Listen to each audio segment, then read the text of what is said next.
ఆదిలాబాద్ మాజీ పార్లమెంట్ సభ్యుడు బీజేపీ రాష్ట్ర కార్యవర్గ సభ్యుడు రాథోడ్ రమేష్ కన్నుమూశారు.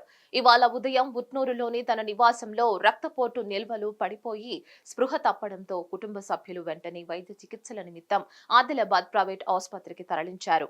ఇక అక్కడ చికిత్స పొందుతున్న ఆయన పరిస్థితి విషమించడంతో మెరుగైన వైద్యం కోసం హైదరాబాద్ కు తరలించాలని వైద్యులు సూచించారు. దీంతో హుటాహుటిన కుటుంబ సభ్యులను ఆయనను హైదరాబాద్ కు తరలిస్తూ ఉండగా మార్గ మధ్యంలో కోమాకు వెళ్లి చివరి శ్వాస విడిచారు.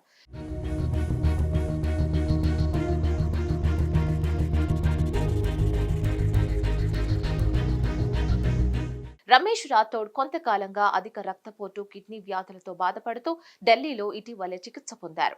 ఆయనకు ఒక కూతురు, 2 కుమారులు కూడా ఉన్నారు. ఆయన మృతి పట్ల పలువురు ప్రగాఢ సంతాపం తెలిపారు.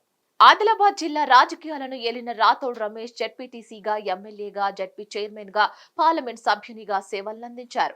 లోక్సభ ఎన్నికల ముందు కాంగ్రెస్ పార్టీకి గుడ్ బై చెప్పిన రమేష్ రాథోడ్ బీజేపీలో చేరిపోయారు.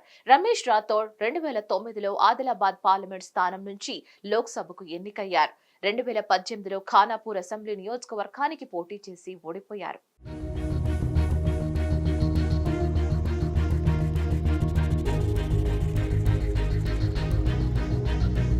షెడ్యూల్డ్ తెగలకు చెందిన రమేష్ రాథోడ్ కింది స్థాయి నుంచి రాజకీయ నాయకుడిగా ఎదుగుతూ వచ్చారు.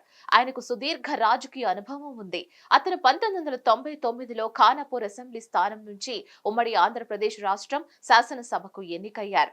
2006, 2009 మధ్య కాలంలో ఆదిలాబాద్ జిల్లా పరిషత్ చైర్మన్ గా బాధ్యతలు నిర్వహించారు. ఇక ఆయన భార్య సుమన్ రాథోడ్ ఖానాపూర్ అసెంబ్లీ స్థానానికి 2009 నుంచి 14 ఎమ్మెల్యేగా ప్రాతినిధ్యం వహించారు. అనంతరం ఖానాపూర్ అసెంబ్లీ నుంచి ఎమ్మెల్యేగా ఎన్నికయ్యారు రమేష్ రాథోడ్. 2018 తెలంగాణ అసెంబ్లీ ఎన్నికల్లో కాంగ్రెస్ పార్టీ నుంచి పోటీ చేశారు. జూన్ 2021లో ఈటెల రాజేందర్ తో పాటు భారతీయ జనతా పార్టీలో చేరారు.